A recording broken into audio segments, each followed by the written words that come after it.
Pemirsa, tim kampanye nasional Jokowi Ma'ruf Amin menyayangkan paslon nomor urut 02 atau 02 Prabowo Sandi yang salah kaprah dengan konsep presiden sebagai pemegang kendali proses hukum. Menurut Sekretaris TKN Jokowi Ma'ruf Hasto Kristianto, konsep ini bisa menjadi celah bagi presiden untuk mengintervensi proses penegakan hukum. Waktunya adalah 2 menit.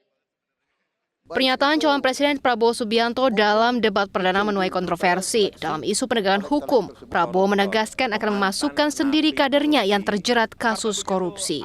Kalau ada anggota Gerindra yang korupsi, saya yang akan masukin ke penjara sendiri. Pernyataan tersebut dikritik oleh Sekretaris TKN Jokowi Ma'ruf Hasto Kristianto karena menempatkan Presiden sebagai bagian dari penegak hukum. Menurut Hasto, pernyataan Prabowo tidak tepat karena bermakna Presiden bisa saja mengintervensi proses hukum. Bahwa pernyataan itu tidak memahami tata pemerintahan yang baik.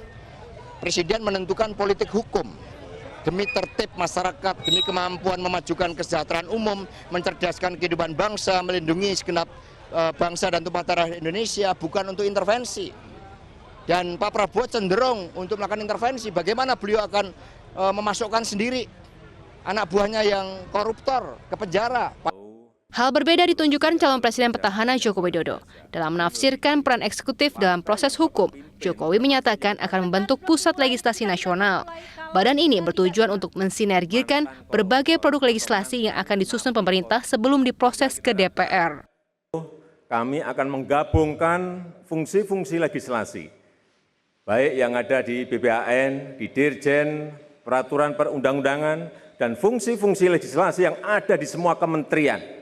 Akan kita gabungkan dalam badan yang namanya Pusat Legislasi Nasional, sehingga dikontrol langsung oleh Presiden.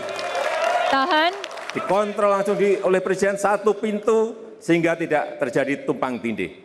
Perda-perda yang ada di daerah-daerah juga harus berkonsultasi agar tidak tumpang tindih, konsultasi ke Pusat Legislasi Nasional. Pembentukan lembaga tersebut tidak menyalahi aturan tata negara karena Jokowi menempatkan fungsi lembaga eksekutif, legislatif, dan yudikatif sesuai porsinya masing-masing. Tim Liputan Metro TV.